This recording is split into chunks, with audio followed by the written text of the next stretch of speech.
Mais que a sombra, Ele é a substância.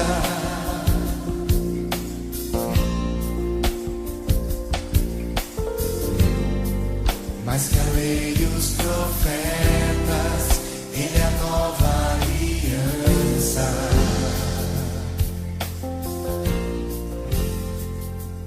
Ele é o resplendor da glória. Paulo, servo de Jesus Cristo, chamado para ser apóstolo, separado para o Evangelho de Deus, o qual foi por Deus outrora prometido por intermédio dos seus profetas nas sagradas Escrituras, com respeito a seu Filho, o qual, segundo a carne, veio da descendência de Davi, e foi designado Filho de Deus com poder, mediante o Espírito de Santidade, pela ressurreição dos mortos, a saber, Jesus Cristo, o nosso Senhor. O último capítulo agora de Romanos, capítulo 16.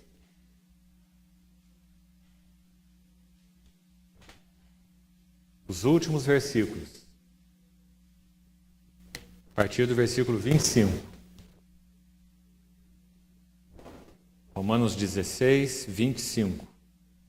Ora, aquele que é poderoso para vos confirmar segundo o meu evangelho e a pregação de Jesus Cristo, conforme a revelação do mistério guardado em silêncio nos tempos eternos, e que agora se tornou manifesto e foi dado a conhecer por meio das Escrituras proféticas, segundo o mandamento do Deus eterno para a obediência por fé entre todas as nações.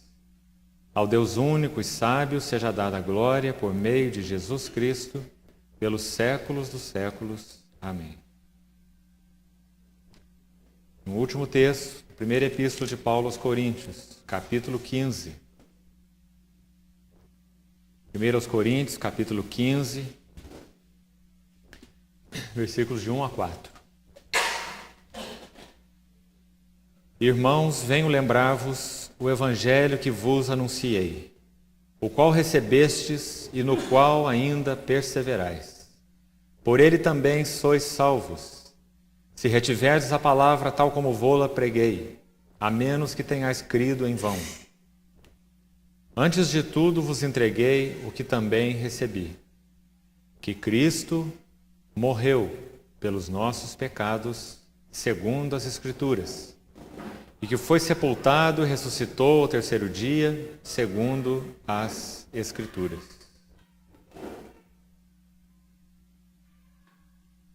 Vamos orar.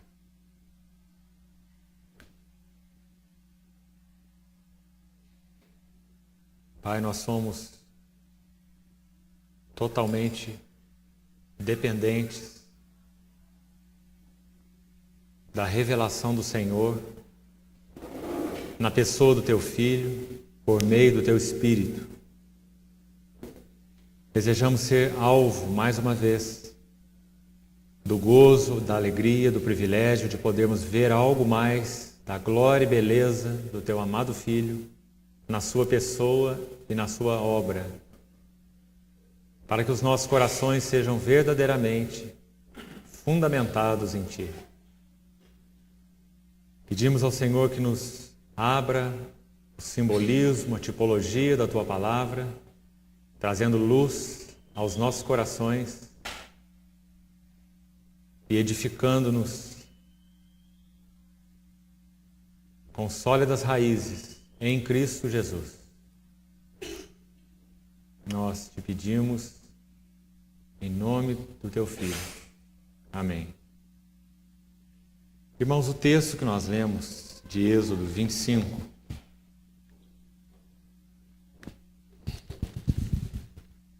a partir do verso 10, nós comentamos na reunião anterior que ele inicia o relato da edificação de Deus, chamado tabernáculo, o lugar da habitação de Deus com seu povo, o lugar da congregação ou da reunião de Deus com seu povo, o lugar do testemunho de Deus junto ao seu povo, ele inicia pelo relato da arca.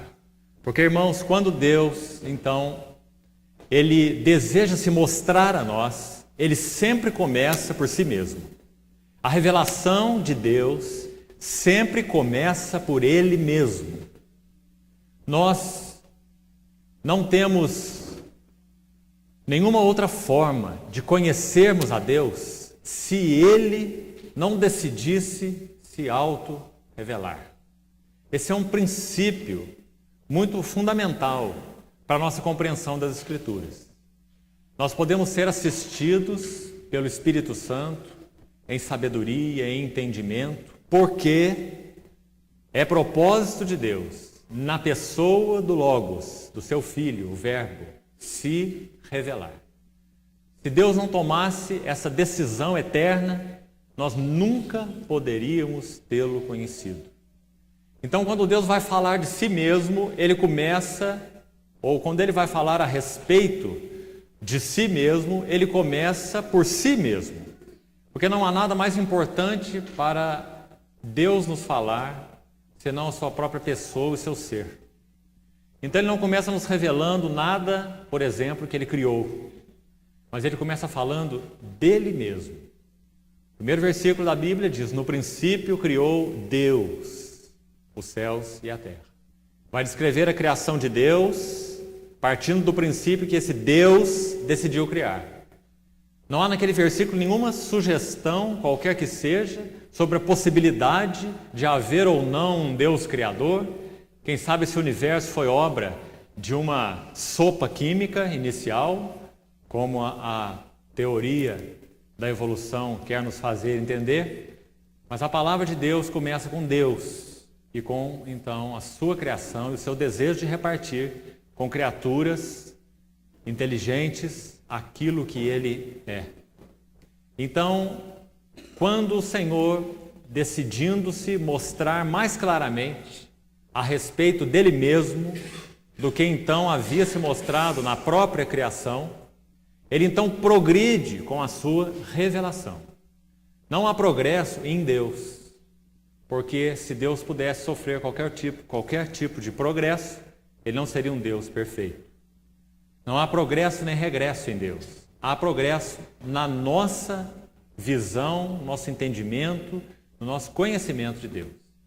Então, quando ele decidiu falar sobre si mesmo de forma mais, digamos, palpável, na instituição dessa alegoria tão linda e precisa do tabernáculo, ele começa por si mesmo. Ele vai lá no Santo dos Santos descrever aquilo que então fala a respeito dele mesmo, assim como seria finalmente revelado na pessoa do seu Filho. Lembra que o livro de Hebreus começa assim? Como se inicia o livro de Hebreus? Havendo Deus, outrora, nos tempos do Velho Testamento, falado, porque ele determinou se auto-revelar. Se ele não falasse, nós não poderíamos encontrá-lo, de forma nenhuma. Havendo Deus, outrora, as Escrituras do Velho Testamento, as Escrituras proféticas, falado, ele falou, muitas vezes, de formas fragmentárias, pequenos fragmentos aqui e ali, muitas vezes, muitas maneiras, aos pais, pelos profetas. Esse é o falar do Velho Testamento. Mas então há um contraste imediato naquele verso 1, Hebreus 1.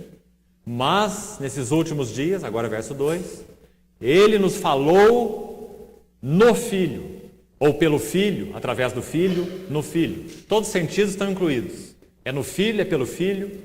Ele nos falou no Filho, a quem constituiu herdeiro de todas as coisas, pelo qual fez o universo. E esse Filho, agora o verso 3 de Hebreus 1, ele é o resplendor da glória. Agora não é um falar fragmentário. Ele é o resplendor da glória.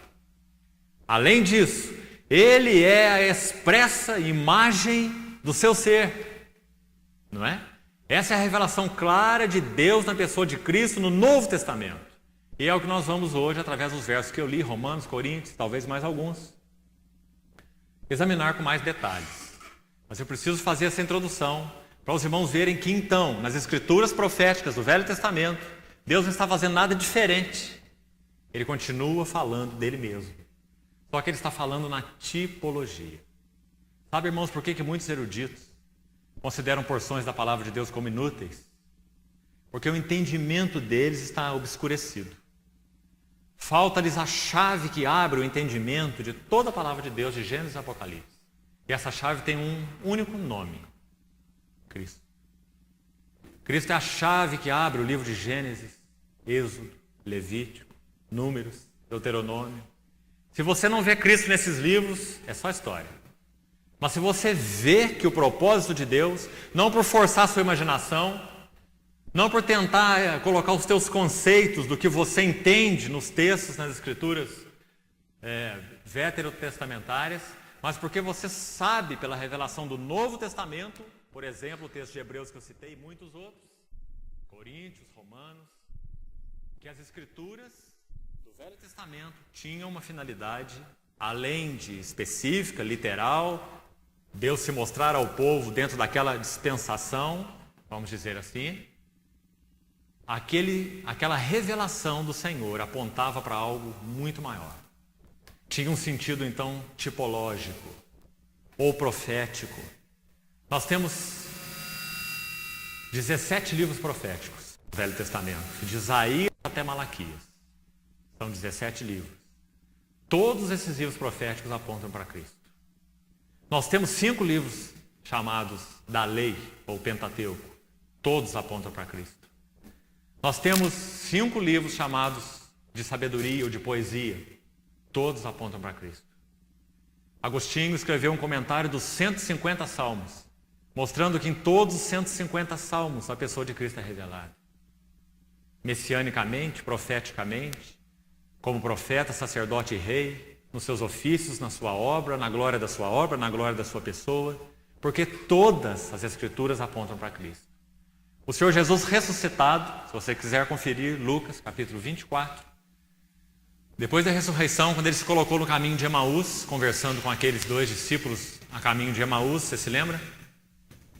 Lucas registra que o Senhor abriu-lhes o entendimento para que eles soubessem tudo que a respeito dele estava contido na lei, nos profetas e nos salmos. Essas 3 expressões, lei, Pentateuco, os profetas e os salmos, resumem todo o Velho Testamento. Tudo o que dele, Cristo, estava escrito na lei, nos profetas e nos salmos. Lucas capítulo 24. Depois você localiza ali o versículo com relação a isso. Para que você veja que todo o Velho Testamento aponta para Cristo. Ele é a chave que abre as Escrituras. Irmãos, então, obviamente, não poderia ser diferente no tabernáculo. Porque o tabernáculo, ele não é apenas uma tipologia. O tabernáculo é uma alegoria.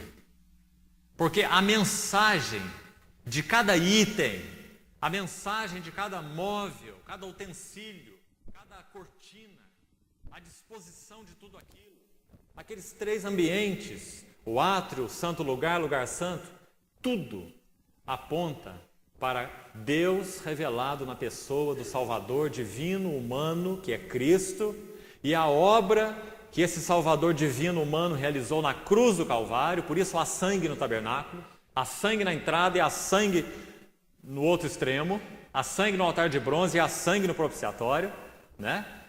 Porque o que Deus quer nos falar é somente isso. Ele quer nos falar da glória do Filho no qual Ele tem todo o seu prazer. Deus não nos tem dado uma outra mensagem. Então, a tipologia e a alegoria do tabernáculo, ela contém todo esse significado de uma maneira majestosa e sublime. E nós não precisamos, de forma nenhuma, forçar a nossa imaginação para enxergar as coisas, porque elas são muito evidentes quando colocadas à luz do Novo Testamento. Então, o que fizemos na reunião anterior? Nós lemos o texto de Êxodo 25 e explicamos os detalhes. Eu falei para os irmãos sobre a madeira de acácia, o ouro por dentro e por fora, expliquei isso. Falei sobre aquela bordadura, possivelmente estava na parte superior da arca, era como que um encaixe para o propiciatório. Por que isso? Porque a pessoa é que dá sustentação à obra, não é? A pessoa e a obra estão unidas. Cristo sem a cruz não é nada, a cruz sem Cristo também não é nada. A mensagem da igreja é Cristo e este crucificado, né? Depois falamos dos varais, os varais de madeira também, cobertos de ouro, colocados nos dois lados da arca, 2 varais, para que a arca fosse carregada como um testemunho pelos coatitas, esse testemunho coletivo em unidade, em harmonia. Já falamos sobre tudo isso, procurando interpretar os tipos literais de Êxodo, todos eles, já fizemos. Hoje eu gostaria de entrar na linguagem do Novo Testamento. E então encerrar esse assunto da arca e na próxima reunião entrarmos no propiciatório, um outro móvel que estava então conjugado com a arca, era como que a tampa da arca, e fala da obra de Cristo. Por isso o sangue era derramado sobre o propiciatório. O sangue não era posto dentro da arca. O sangue era derramado no propiciatório, porque fala da obra do Redentor divino e humano. Tá certo? Próxima reunião vamos tocar na questão do propiciatório. Hoje, eu gostaria que a irmã projetasse para nós essa figura da arca, para os irmãos que nunca viram. E só para que fique registrado nas gravações que estão sendo feitas, todas essas figuras que serão projetadas, elas foram tiradas desse livreto, que até pouco tempo estava aqui na mesa, já está esgotado, chamado Casa de Ouro. É muito interessante. Os irmãos, pelo menos, verem esse livretinho, se não puderem adquiri-lo, para poderem ter uma visão desses móveis que estão bem retratados nesse livreto, Casa de Ouro. Os irmãos vejam que a descrição que nós lemos em Êxodo 25, de 10 até o versículo 16, ela está bem retratada nesse móvel. Com exceção de um detalhe. Parece que aquelas argolas laterais não estavam na parte superior da arca. Parece, segundo grande parte, pelo menos, dos estudiosos, que aquelas argolas estavam colocadas nos pés da arca. Assim como era na mesa dos pães, nós vamos ver. Há uma descrição clara que havia argolas também para se transportar à mesa, e que aquelas argolas estavam na parte inferior dos 4 pés da mesa. Então, possivelmente, da mesma forma na arca. Quando a arca, então, fosse levada, ela ficaria totalmente sobre os ombros dos levitas. Tá certo? Porque aqueles varais estariam na parte inferior e não na parte superior. Mas veja que ele retrata bem a bordadura, os 2 anjos com os querubins com as faces voltadas um para o outro, olhando para o propiciatório. Não comentamos isso ainda porque é assunto da próxima reunião, com relação à obra de Cristo. Mas a figura vai te ajudar, então, a entender, pelo menos em linhas gerais, o que seria esse móvel, do que ele fala, como nós já comentamos. Eu não sei se temos aí uma figura do tabernáculo geral, descoberto. Pode colocar essa primeiro. Principalmente para os irmãos mais novos, irmãos que nunca viram essas fotos. Uma figura fala mais do que muitas palavras, né? Então, à medida que formos examinando, você vai ver que essa era a estrutura do tabernáculo. Uma grande porta de entrada, uma porta que ocupava aí 5 reposteiros, 5 colunas, tecida com 4 cores. Mais tarde vamos examinar em outro estudo, outro assunto. Depois, naquela parte mais externa, chamado átrio, havia então aqueles 2 únicos móveis, um altar de bronze para o holocausto, e uma pia de bronze, que era um lavatório, para se lavar mãos e pés, todas as vezes que o sacerdote ia entrar naquela tenda mais interna, que era então o lugar onde somente os sacerdotes entravam em turnos, conforme seus turnos, para o sacrifício, para a ordenação das lâmpadas, para a ordenação dos pães. Eles trocavam os pães todo sábado, e para os sacrifícios levíticos normais, eles entravam nesse santuário diariamente. Então, esses únicos 2 móveis estavam no átrio externo. Depois nós vamos repetir, à medida que formos estudando, essas figuras. Pode colocar mais uma, irmão. E essa para os irmãos terem uma visão da parte interna, o segundo ambiente.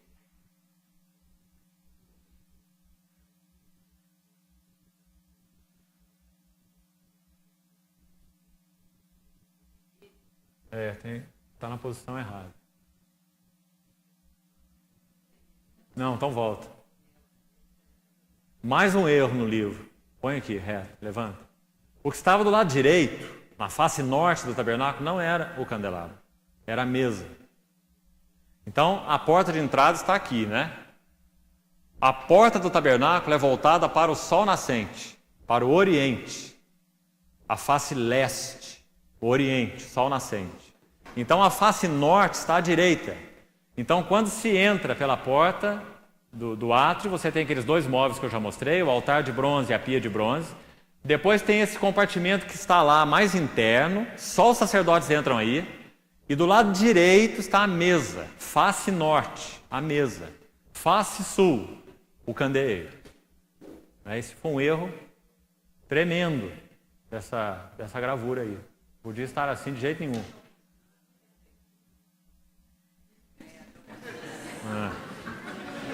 Então foi um erro tremendo da nossa irmã aqui. É essa maneira, põe mais retinho assim. Não, bem assim, horizontal. Tá torta, meu irmão, põe ela assim retinha. Não, aqui assim. Aí, mais, isso. Então, a mesa dos pães do lado direito, o candelabro do lado esquerdo e o altar de incenso exatamente naquela posição. Que a descrição dele, na palavra, diz que ele estava defronte o segundo véu. Então tem um primeiro véu aqui, na entrada para o santo lugar, primeiro véu, e tem um segundo véu lá, que separa o santo lugar do santíssimo, ou do santo dos santos. Está claro? Então o altar de incenso ficava defronte o segundo véu. Tá certo? Agora tem a outra foto sobre o santo dos santos. Já estamos projetando mesmo. Vamos aproveitar para os irmãos verem. Pode colocar, não tem problema. Isso. Dá para ter uma ideia, né? Então aquele é o segundo véu que eu já mostrei na outra figura. E nesse último ambiente, somente o sumo sacerdote, os sacerdotes não, nem eles, somente um homem, o sumo sacerdote. Ele entrava com a paramentação própria, as vestes sagradas, uma vez por ano, no dia mais sagrado do cerimonialismo judaico, chamado Dia da Expiação, descrito em Levítico, capítulo 16. Nós vamos estudar esse dia à parte, no final quase do estudo do tabernáculo, porque ele é um dia muito importante, que fala da entrada do Senhor Jesus na presença de Deus, como sumo sacerdote que vive para interceder por nós, como diz Hebreus capítulo 7. Né? O livro de Hebreus vai lançar luz sobre todos esses móveis e simbologia e tipologia do tabernáculo. Então, o sacerdote está lá dentro porque esse é o dia da expiação, senão ele não estaria lá. Né? Aí está retratado o dia da expiação. Ele entra com um pequeno incensário portátil. Ele transporta esse incensário, coloca o incenso nele e entra com sangue numa mão, incenso na outra. Tem que entrar com isso. Sangue e incenso, depois nós vamos ver por quê. E entra então no Santíssimo para derramar o sangue sobre a tampa da arca que se chama propiciatório.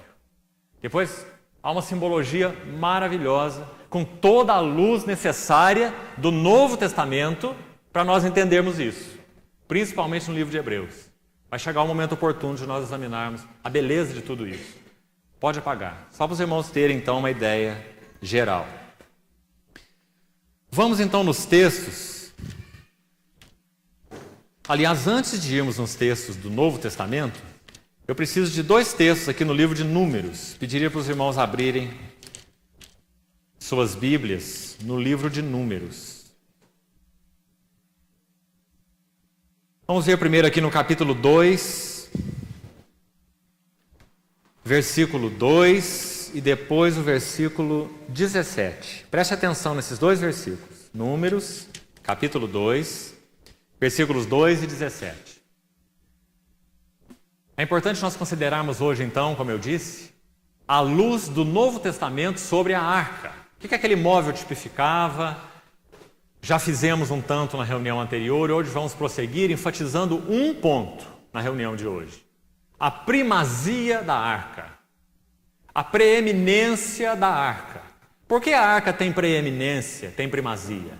Porque Cristo tem primazia.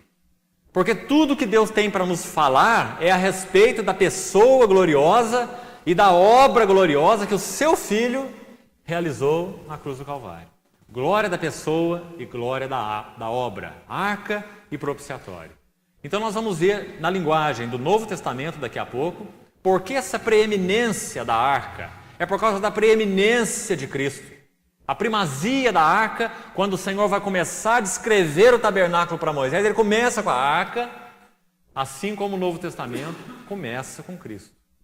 Nós temos 4 evangelhos, não é? Cada um deles para falar sobre a glória da pessoa e da obra de Cristo.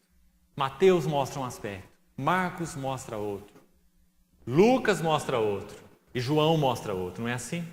4 evangelhos. Da mesma forma que na arca você tinha 4 cantos, não é? E 4 argolas. Então, nós vamos examinar os textos daqui a pouco. Antes, eu preciso que você veja no livro de Números a preeminência da arca, tanto no acampar, não apenas no que concerne ao lugar dela no tabernáculo, mas no que concerne ao lugar dela, quanto ao acampar e ao marchar do povo. Você precisa ver a primazia em todos esses aspectos. A arca não é apenas o centro do tabernáculo. O tabernáculo, obviamente com a arca dentro, né? O tabernáculo é o centro do povo de Israel, tanto do acampar quanto do marchar.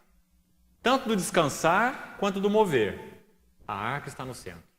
E isso é importante, muito importante. Então veja em Números, capítulo 2, versículo 2. Números é um livro que fala da marcha no deserto, não é isso? Então olha lá o que diz o capítulo 2, verso 2. Os filhos de Israel se acamparão junto ao seu estandarte. 12 tribos, cada uma tinha a sua bandeira, né? Segundo as insígnias da casa de seus pais. Ao redor, veja bem, de frente para a tenda da congregação se acamparão. Ao redor, redor do quê? Do tabernáculo. Então, se você ler com detalhes, eu não vou fazer isso para não gastar muito tempo com isso, você vai ver que as 12 tribos eram divididas em 4 grupos de 3. 3 a leste, 3 a oeste, 3 ao norte, 3 ao sul. Então elas acampavam ao redor do tabernáculo, em 4 grupos de 3. O tabernáculo estava no centro. E a tribo de Levi, que servia, levando os utensílios, transportando, montando e desmontando o tabernáculo, essa tribo que não era contada em Israel, foi uma tribo separada para o serviço do Senhor, não é? O Senhor falou, os levitas serão meus. Então eles acampavam mais próximo do tabernáculo em si. Então era o tabernáculo, depois se acampava a tribo de Levi em volta dele, e depois todas as outras tribos também em volta dele, num círculo maior. Tá certo? Outro detalhe impressionante. De frente para a tenda da congregação. O que você acha disso? Irmãos, nenhum exército da história da humanidade se acampou de costa para o inimigo. Só o povo de Deus. Interessante que o povo de Deus hoje, e em outras épocas também não foi diferente, né? Andou tão preocupado com o inimigo, viu o inimigo em tudo quanto é canto, e tudo era o inimigo, né? Mas o povo de Deus se acampa de costa para o inimigo. Porque quando se foca o próprio Deus como revelado em Cristo, não há temor do inimigo. Esse povo acampa de forma diferente, porque o centro da vida, do relacionamento deles com o seu Deus é o próprio Deus. Não é o seu inimigo, não é o diabo, não são os demônios. Eles se acampam de frente para o tabernáculo, não é? Detalhe importante também. Veja no capítulo 2, agora verso 17. Esse verso é específico sobre o que eu estou querendo enfatizar com relação agora à marcha. Se o verso 2 fala do povo acampado ao redor e a arca no centro, porque o tabernáculo estava no centro, o verso 17 vai falar da marcha. Então diz que depois de partirem 2 bandeiras, se você observar na narrativa, você vai ver que já partiram aqui 2 bandeiras. Então vem, no versículo 17, então partirá a tenda da congregação com o arraial dos levitas no meio dos arraiais. Como é que eles marchavam então? 6 tribos à frente e 6 tribos atrás. e a arca no meio. 2 estandartes à frente e 2 estandartes atrás. Né? Havia um estandarte que governava outros 2. Né? Entre 3 havia um estandarte mais proeminente. Então caminhavam aquelas 6 tribos na frente e 6 tribos atrás e a arca no centro. Da mesma forma que eles acamparam. A arca continua tendo a centralidade. Você vê que no Novo Testamento a pessoa e a obra de Cristo têm centralidade. Paulo disse aos Coríntios, eu decidi nada saber entre vós, senão a Cristo e este crucificado. Né? A centralidade da pessoa e a obra de Cristo. Você vê claramente tipificado aqui na figura da marcha do povo, a tenda da congregação com o arraial dos levitas no meio dos arraiais. Agora ainda há mais uma explicaçãozinha aqui, olha. Como se acamparam, assim marcharão, cada um no seu lugar, segundo os seus estandartes. Né? Então veja nesses 2 textos a primazia da arca, a centralidade da arca, tipificando então a centralidade da pessoa e obra de Cristo. Capítulo 4 de Números, ainda um detalhezinho a mais antes de irmos para o Novo Testamento. Acho importante que os irmãos também atentem para mais uma questão muito linda na tipologia, muito significativa, com relação a essa marcha do povo e a preeminência da arca no meio do povo de Israel. Veja os versículos 6 e 7 do capítulo 4, presta atenção. Números 4, 6 e 7. Se você observar o que está sendo escrito aí, Ele dará a partir do capítulo 4 os deveres dos levitas, dessas tribos, dos levitas, que fazem o serviço de transporte do tabernáculo. O armar, o desarmar, levar móveis, utensílios sagrados, vasos e tudo que concerne ao tabernáculo. Quem faz isso são os filhos de Coate, de Gerson e de Merari, os 3 filhos de Levi, tá certo? Então, se você olhar no versículo 6, diz assim: os filhos de Coate são responsáveis por transportar a arca. No verso 6 diz, vamos ler o 5 também. Quando partir o arraial, Arão e seus filhos virão e tirarão o véu de cobrir. Com ele cobrirão a arca do testemunho. Aquele primeiro véu mesmo, bordado com querubins, 4 cores, aquele que estava logo acima da tenda, para quem olha de dentro. Né? Eles tiravam aquele véu e cobriam a arca. Tá certo?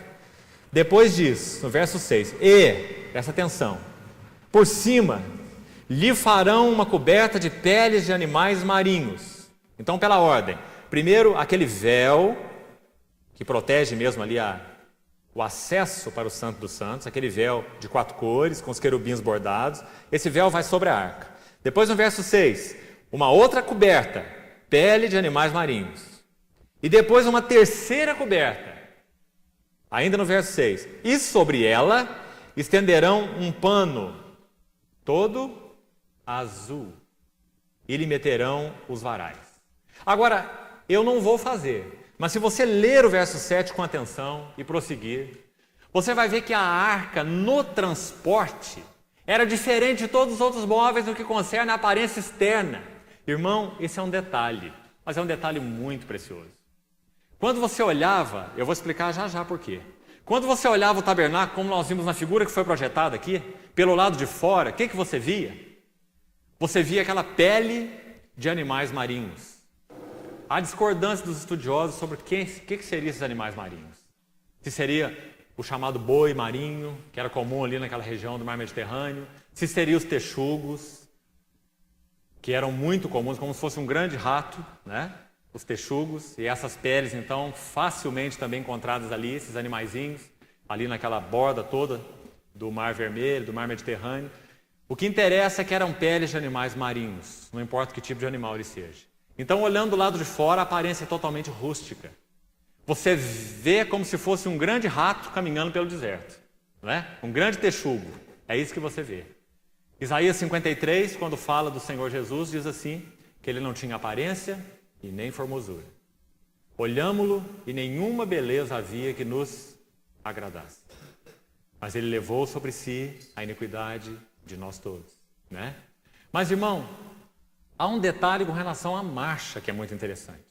Aquele povo está marchando para um destino. O destino é Canaã, que também tipifica Cristo, de outra forma, não é? E também tipifica a nossa habitação com Deus plenamente glorificados. Canaã também é uma figura, embora secundária, desse fato, né? Da nossa habitação eterna com o Senhor em glória.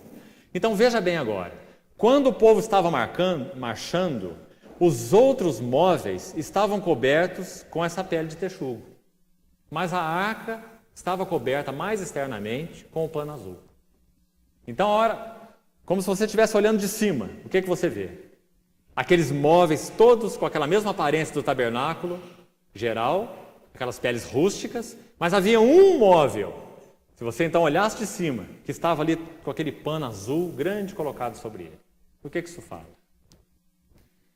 Uma verdade muito maravilhosa.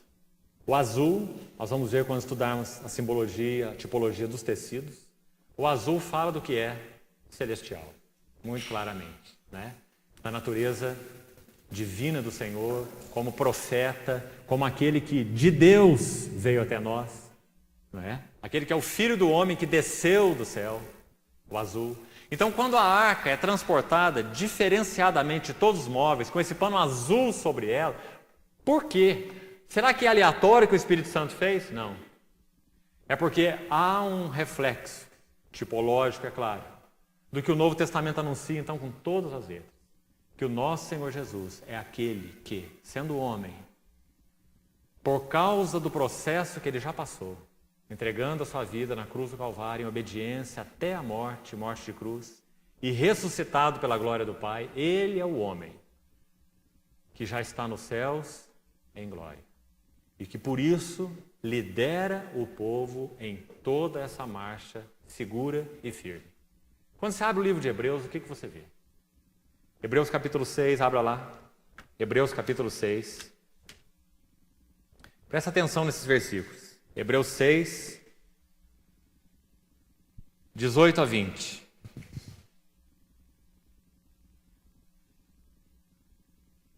Para que, mediante duas coisas imutáveis, nas quais é impossível que Deus minta, forte alento tenhamos nós, forte ânimo, encorajamento, né? Tenhamos nós que já corremos para o refúgio, a fim de lançar mão da esperança proposta. Qual esperança? No livro de Hebreus é muito claro. Hebreus capítulo 2, verso 10 diz que o Senhor Jesus, que Deus, aliás, por meio de Jesus, ele está conduzindo muitos filhos à glória. Então essa é a esperança proposta, que é tipificada, inclusive, no livro de Hebreus por Canaã, no capítulo 4. Aquele povo que foi chamado para entrar em Canaã e herdar a terra, não é? E por causa do endurecimento do seu coração, aquela primeira geração não herdou, só a segunda geração que entrou, não é? Então esse é o pano de fundo aqui. Então está dizendo que a nossa esperança proposta, qual é? Na linguagem do Novo Testamento. É sermos semelhantes a Ele, não é? Essa é a esperança.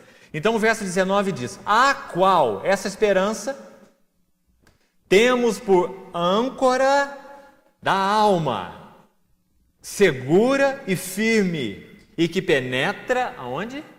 Além do véu. Qual véu? O primeiro véu ou o segundo véu? Como nós mostramos aí. É o segundo véu muito claramente. Porque o verso 20 diz que Jesus entrou como, o quê? Olha a palavrinha. Precursor. Aquele que faz o curso primeiro, é um pioneiro. Ele é o precursor. Entrou por nós como precursor, tendo se tornado o quê? Sumo sacerdote.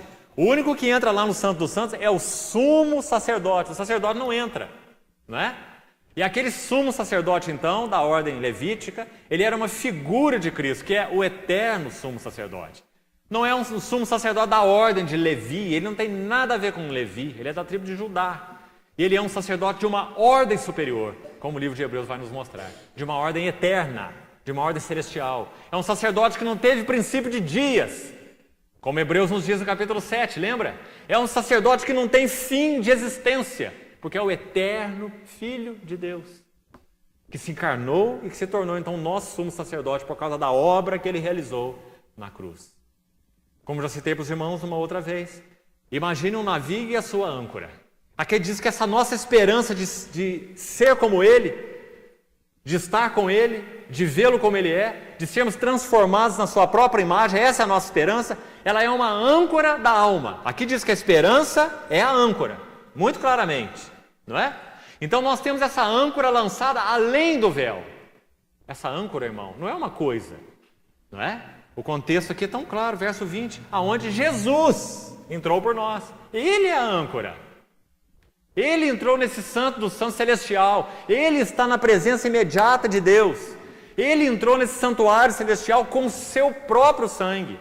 Lembra que quando ele ressuscitou, Maria Madalena lançou os seus pés, porque o amava?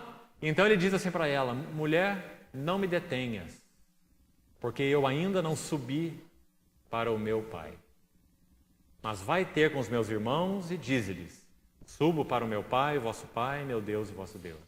Não me detenhas, porque eu ainda não subi para o meu Pai. Não é? Então, irmãos, o Senhor Jesus, após a sua morte, Ele apresentou sua própria vida ressurreta, no frescor do seu sacrifício, executado na cruz, a Deus o Pai. Por isso que João, em Apocalipse capítulo 5, quando descreve o Senhor glorificado, ele usa essa figura. Diz que viu, naquela sua visão, um cordeiro como que recentemente imolado. E Jesus já tinha morrido talvez há 60 anos atrás na história. E João, quando tem a visão, ele diz, eu vi um cordeiro como que recentemente imolado. Por que o recentemente imolado? Ou como tinha sido morto, segundo a nossa tradução. Porque João está refletindo pelo Espírito Santo o frescor, a eterna validade e significância do sangue de Cristo diante do Pai. Um sangue que não passa, que não perde seu valor, que não fica velho, que não se desgasta. É o frescor do sacrifício do Redentor diante de Deus o Pai. É nisso que se baseia a segurança da nossa salvação e em nada mais. Então essa é a âncora que penetra além do véu onde Jesus entrou. A âncora está lá. E agora, irmãos, nós estamos nesse navio, todos nós. Nós somos essa arca de Noé no meio desse mundo condenado, não é? Da graça de Deus, salvos em Cristo. E agora o que está acontecendo é que a nossa âncora está recolhendo o navio.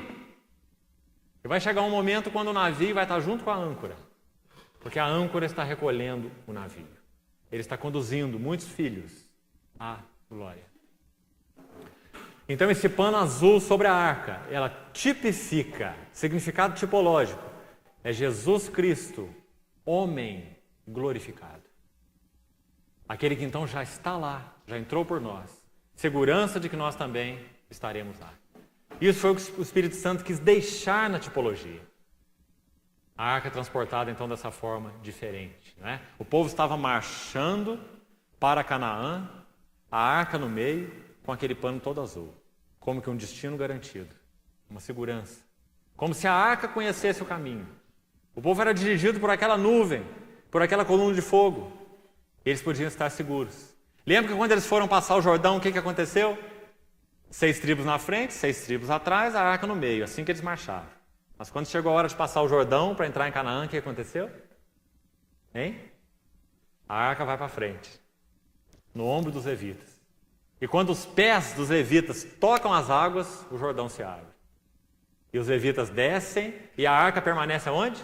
No fundo, no leito do rio, até que todo o povo passe. A arca coberta então com seu pano azul, né? Então essa figura desse homem glorificado, essa âncora que já está além do véu. Irmão, quanta riqueza nesses detalhes pequenos, mas tão significativos, né? Da tipologia. Então, nós estamos compartilhando isso porque acho um detalhe extremamente significativo que queria que os irmãos percebessem. Vamos agora aos textos que nós lemos na nossa introdução e avançarmos um pouquinho mais. Primeiro texto que nós lemos, Romanos, capítulo 1, eu queria mostrar para os irmãos a preeminência do Senhor Jesus, que é a realidade da arca, então no Novo Testamento, a preeminência de Cristo. Mostrar para os irmãos, através de alguns textos, que o Evangelho não é apenas boas novas, o sentido dessa palavra no original, literal, não é? Evangelho significa boas novas. Mas quais novas? Novas de que nossos pecados foram perdoados, de que nós vamos para o céu? Novas de que nós não estamos mais condenados à ira de Deus? Sim, são boas novas. Mas o Evangelho diz respeito, na verdade, a uma nova. A nova de que Deus se revelou na pessoa do seu Filho, de forma a trazer aqueles objetos da sua revelação à comunhão filial com Ele. Essa é a boa nova. Então nós podemos dizer que tudo mais que o Evangelho inclui são acessórios da boa nova. Paulo usou essa expressão em Efésios, quando ele diz assim em Efésios 1, bendito o Deus e Pai de nosso Senhor Jesus Cristo, Deus o Pai, que nos tem abençoado com toda sorte. Tem muita boa nova para nós. Boa nova que nós fomos eleitos em Cristo, mesmo antes da fundação do mundo. Boa nova de que a ira de Deus já não pesa sobre nós e não cairá sobre nós, porque caiu sobre seu Filho amado na cruz do Calvário. Boa nova de que nossos pecados estão perdoados. Boa nova de que quando Deus nos olha, Ele nos vê em Cristo, sem pecado, justificados. Muita boa nova. Toda sorte de bênção espiritual nas regiões celestiais em Cristo. Aí então ele vai começar a dissecar algumas dessas bênçãos. Mas veja esse em Cristo. Isso dá o cerne das boas novas. Você não pode ficar com perdão de pecados, livramento da ira, justificação. São aspectos da boa nova. A boa nova é o seu Filho. É o seu Filho que, sendo Deus, se fez homem, Deus, homem, e cumpriu a sua obra por nós. E então nos assegurou essa filiação com seu próprio Pai. Então, Romanos capítulo 1 diz assim, o texto que nós lemos. Paulo, servo de Jesus Cristo, separado para ser apóstolo. Apóstolo é simplesmente, unicamente um enviado, não é um ministério propriamente, muito menos uma posição hierárquica qualquer. Um apóstolo é um enviado. Paulo, separado para ser apóstolo, chamado para ser apóstolo, e separado para, veja bem o tema de toda a epístola de Romanos, 16 capítulos, o Evangelho de Deus. O Evangelho. A palavrinha evangelho, então, no original é boa nova. Paulo está dizendo separado para a boa nova. Veja que ele não pôs no plural, ele pôs no singular. Separado para o evangelho, né? Separado para a boa nova de Deus. Qual é a boa nova de Deus? Vamos lá. O qual foi por Deus outrora prometido por intermédio dos seus santos profetas nas Sagradas Escrituras. Já falei também no início, não é? A lei, os profetas e os salmos, tudo fala de Cristo, né? Então até aqui já entendemos. Agora o verso 3 é muito importante, comecinho dele. Esse evangelho, essa boa nova no singular, que foi por Deus outrora prometida pelos seus profetas, ela tem relação, ela é com respeito, ou ela fala de. Esse é o significado do versículo 3 que você precisa entender, irmão. Essa boa nova não é um conjunto de coisas, uma parafernália de bênçãos, mas essa boa nova, ela fala de seu Filho. Ele é a boa nova, tá vendo? Com respeito a seu Filho, o qual, veja aqui, segundo a carne veio da descendência de Davi, madeira de acácia, natureza humana, ele é homem mesmo, homem participante de carne e sangue, como o livro de Hebreus capítulo 2 nos fala. Se os filhos têm participação comum de carne e sangue, destes, carne e sangue, ele, Jesus, igualmente participou. Do contrário, ele não seria um homem, ele seria um semi-homem. Muitos, no início da história da igreja, principalmente durante os 3 primeiros séculos, viam Jesus dessa forma. Ou um semi-deus ou um semi-homem. Mas Jesus não foi semi-nada, ele foi tudo. Tudo Deus e tudo homem. Com respeito a seu Filho, o qual segundo a carne veio da descendência de Davi, a madeira de acácia.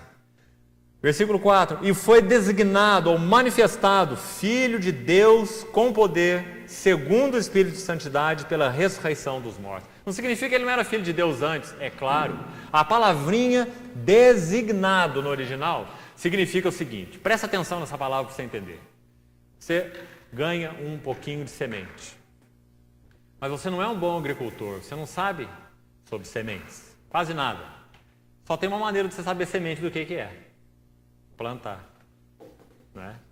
Plantando, você vai descobrir do que era aquela semente.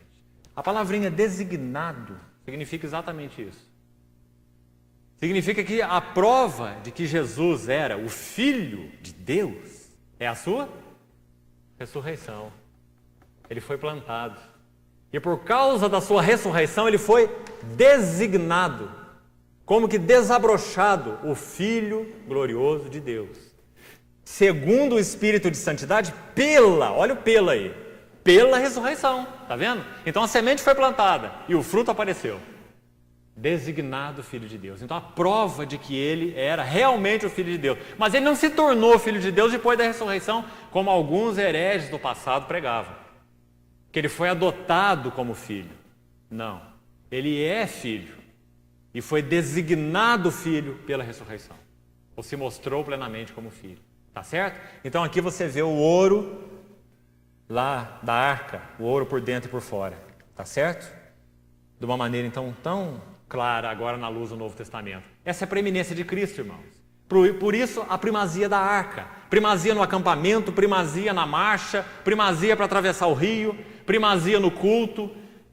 Porque lá no dia da expiação, o dia mais sagrado do povo de Israel, era lá que o sumo sacerdote ia. Ele não podia ficar ali pelo altar, ali pela bacia, ali pelo candeeiro, não. Ele tinha que ir lá, porque era lá que então o Senhor disse a Moisés, ali, em cima do propiciatório, eu virei a ti. Eu não virei a ti no candeeiro, não virei a ti na mesa, eu não virei a ti na bacia, eu virei a ti ali. Ali a Shekinah se manifestaria, não é? Porque era uma figura então tão clara do verbo encarnado, Deus, homem. Então esse é o Evangelho, a Boa Nova. A arca tinha preeminência, porque Cristo tem preeminência. O texto que nós lemos em Romanos 16, bem rapidamente, quero mostrar só um detalhe para os irmãos. Romanos 16, 25. Vou correr um pouquinho aqui que o nosso tempo está acabando. Romanos 16, 25, quase a mesma coisa. Paulo começa e termina esse livro que fala sobre o Evangelho de Deus, a Boa Nova, tudo que ela significa, pessoa de Cristo, a obra de Cristo. E ele diz assim, aquele que é poderoso para vos confirmar segundo o meu Evangelho. Então você vê Evangelho lá no começo, Evangelho aqui no final. Porque esse é o tema de Romanos, o Evangelho de Deus. Tudo que ele significa, tudo que ele conquistou para nós. Paulo diz o meu Evangelho, porque esse Evangelho então era uma realidade no espírito, na alma, na mente, no coração, em tudo que havia em Paulo. Paulo foi ganho pelo Evangelho, não é? O Evangelho que ele pregava, que ele recebeu do Senhor, o meu Evangelho. E a pregação de Jesus Cristo. Está vendo? De novo com clareza, o que é o Evangelho? É a pregação de Jesus Cristo. Pregação de qualquer outra coisa não é Evangelho. Pregação de bênçãos não é Evangelho. Nem pregação do reino vindouro. Nem pregação só de perdão de pecados. O Evangelho é uma pregação integral, como eu disse, não é pregação de acessórios. Nós temos liberdade de estudar os acessórios, amém pelos acessórios, mas eles têm que estar conectados à pessoa de Cristo, irmão. Que problema nós temos, né? Quando nós desconectamos. Nós vamos pregando as conquistas do Evangelho, as bênçãos, né? Desconectados da pessoa. Mas nós não vamos adorar as bênçãos, né? Nós adoramos uma pessoa. Então, como é importante nós vermos que o Evangelho é Cristo. E o que ele realizou na cruz, né? Pessoa e obra. Então, o meu Evangelho e a pregação de Jesus Cristo, conforme a revelação do mistério, agora em Cristo, clara, lá na linguagem do Novo Testamento, tipológica, né? Como vimos, na arca, por exemplo, e muitas maneiras mais. Mas nós estamos estudando o tabernáculo, né? Então, essa revelação do mistério guardado em silêncio, ela foi uma revelação o quê? Progressiva. Progressiva. Primeiro falou muitas vezes, de muitas maneiras, aos pais pelos profetas. Depois, nos últimos dias, nos falou no Filho. Final. Né? Guardado, a revelação do mistério guardado em silêncio nos tempos eternos. E que agora se tornou manifesto e foi dado a conhecer por meio das Escrituras proféticas. Essa maneira, então, da revelação do Evangelho. Né? A pregação de Jesus Cristo, não a partir do nada, mas a partir das Escrituras proféticas. Olha que lindo, irmão. Está vendo que todas as Escrituras proféticas apontam para ele? Se não apontassem, Como que Paulo ia dizer isso aí? Que esse mistério estava guardado em silêncio e agora foi manifestado, né? Foi dado a conhecer por meio das escrituras proféticas, porque todas essas escrituras apontam para ele. Não é isso? O outro texto que nós lemos, 1 Coríntios capítulo 15. Vá lá, por favor, rapidamente. 1 Coríntios 15, os primeiros versos. Vou enfatizar aqui só o verso 3. Paulo aqui de novo está trabalhando como aquele prudente arquiteto, que ele mesmo diz que era. Então ele está fazendo uma síntese do que é o Evangelho, do que é fundamental, do que é alicerce. Então ele usa a palavra antes de tudo. Essa frase antes de tudo significa o que é fundamental.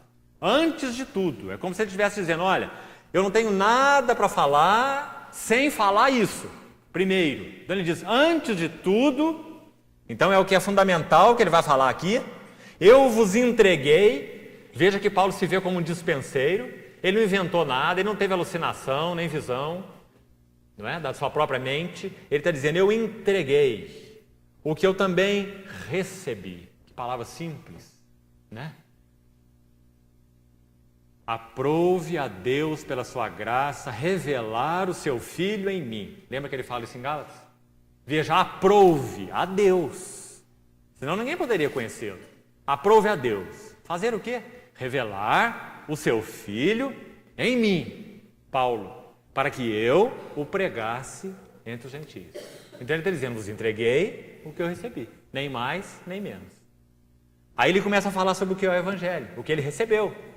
Veja bem, irmão, cada palavra. Primeiro, que Cristo, a arca da aliança, morreu, o propiciatório. Que Cristo, o eterno Cristo, o Cristo pré-existente, o Filho de Deus, não é? Filho de Deus, com Deus, Cristo, morreu pelos nossos pecados, segundo as Escrituras. Que Escrituras? O Novo Testamento estava escrito ainda.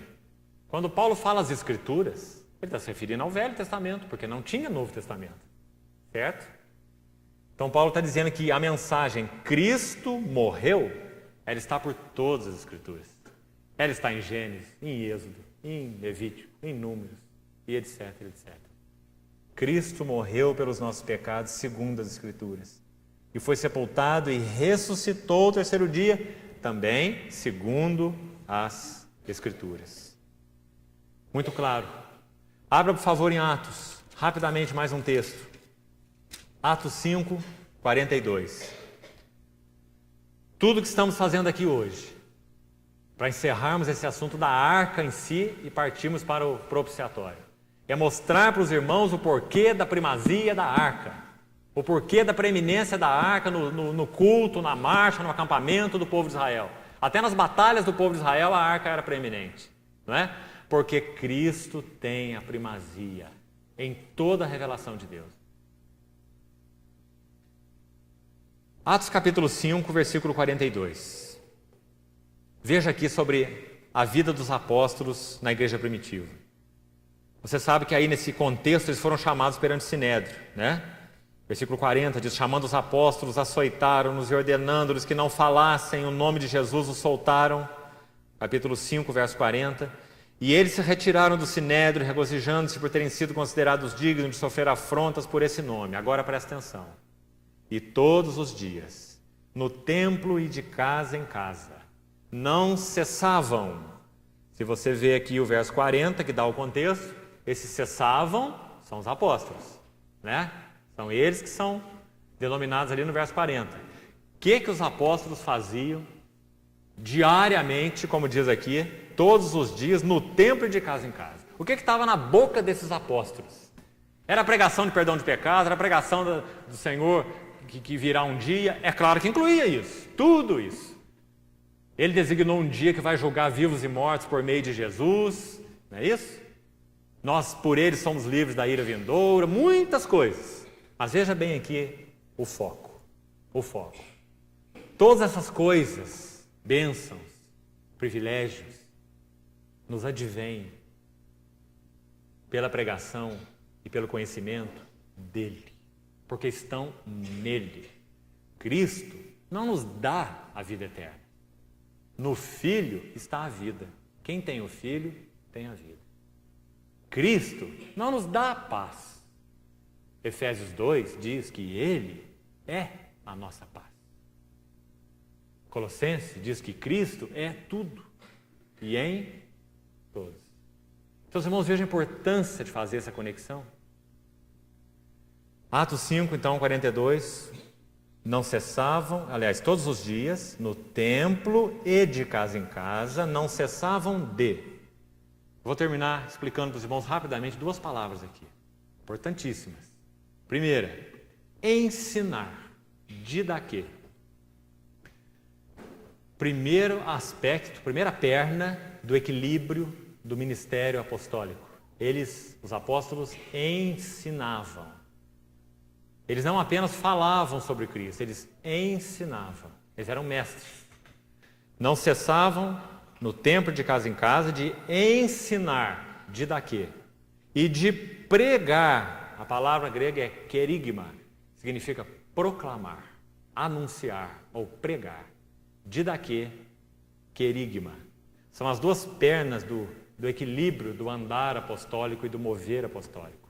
Tudo que os apóstolos faziam era ensinar o Cristo, sobre Cristo. Ensinar. E pregar, anunciar, proclamar o mesmo Cristo. Porque a arca tem preeminência. Eles não desconectavam nada de Cristo.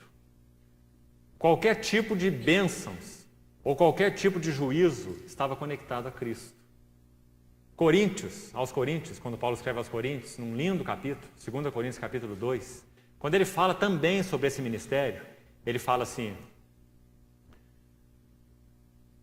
que o Senhor em Cristo, Deus em Cristo, sempre nos conduz, ali ele está se referindo aos apóstolos, né? Ele, seus companheiros, ele usa essa expressão se referindo a eles, né? Graças a Deus que em Cristo sempre nos conduz em triunfo e manifesta em todo lugar a fragrância do seu conhecimento. E ele diz assim, porque nós somos para Deus o bom perfume de Cristo, tanto nos que são salvos, quanto nos que se perdem. Para estes, aroma de vida para a vida. Para aqueles, cheiro de morte para a morte. Aí ele pergunta assim, quem é suficiente ou idôneo para essas coisas? Quem é qualificado? Quem está adaptado por Deus para essas coisas? Para quê? Para didaquê e para querigma. Para pregar e para ensinar. Não sobre bênçãos, mas sobre Cristo. Sobre o que Ele é. E tudo que Ele nos proporcionou, então, vinculado a Ele. Irmãos, essa é a história do tabernáculo. Quando formos estudar cada utensílio, nós temos que conectá-lo a Cristo. Conectá-lo à arca. Porque quando a descrição começa pela arca, todos aqueles outros móveis se tornam como que reflexos dela. Como que acessórios dela. Como que para conduzir a ela. Porque se você tirar a arca do tabernáculo, é um templo vazio. Não há dia de expiação. Não há lugar para o sangue ser derramado. Não há Shekinah da glória de Deus. Não há nada. Há só um tabernáculo vazio. João, no capítulo 1 do seu Evangelho, diz assim, que esse verbo que é o Filho, que estava com Deus e que era Deus, o ouro da arca, ele se fez carne, a madeira de acácia, e habitou entre nós. Aí João diz, cheio de graça e verdade. Graça, propiciatório. Verdade, a arca da aliança. Comentamos na reunião anterior, né? Esse equilíbrio, graça e verdade. E aí ele conclui dizendo assim, e vimos a sua glória. Glória como do unigênito do Pai. Aquela glória que se manifestava no Santo dos Santos era só uma figura pequena da glória que foi revelada em Cristo. Então, irmãos, a arca tinha preeminência nas Escrituras, no relato do tabernáculo, especificamente, na marcha do povo, porque Cristo tem preeminência no que concerne, então, ao propósito de Deus, ao mover de Deus sobre o seu povo, à revelação de Deus para o seu povo. O Espírito Santo tem prazer de nos falar de Cristo. As outras coisas estão ligadas a Ele. O prazer do Espírito é glorificar a Cristo. Lembra que o Senhor falou isso? Ele me glorificará, porque há de receber do que é meu e vou-lo-á de anunciar. Então, nós precisamos interpretar toda essa tipologia nessa luz, para não nos perdermos. Próxima reunião, se o Senhor permitir, vamos ver alguns detalhes do propiciatório com relação à obra gloriosa do Senhor. O Senhor nos ajude. Amém. Pai, te agradecemos por toda a provisão que o Senhor nos deu na pessoa do Teu Filho amado, no qual o Senhor tem todo o Teu prazer e no qual nós desejamos convergir com todo o nosso prazer. Nós carecemos que o Senhor possa resumir tudo que há em nós na pessoa do Seu Filho, assim como o foco e a atenção e as alegrias e o gozo do Teu coração está na pessoa do Teu Filho. Pedimos que o Senhor, da mesma forma, faça isso em nós. Nos dê a alegria de sermos do Teu Filho, de habitarmos no Teu Filho, a alegria de estarmos nele e ele em nós, a alegria de sermos essa propriedade exclusiva. Dá-nos, Senhor, mais clareza de entendimento, mais regozijo no coração. Nós te pedimos. Entregamos ao Senhor a Tua palavra para que, pelo Espírito, o Senhor mesmo a possa traduzir para a linguagem dos nossos corações. Nós dependemos de Ti para isso e confiamos em Ti, que o Senhor assim o fará, para a glória do Teu nome. Em nome de Jesus. Amém.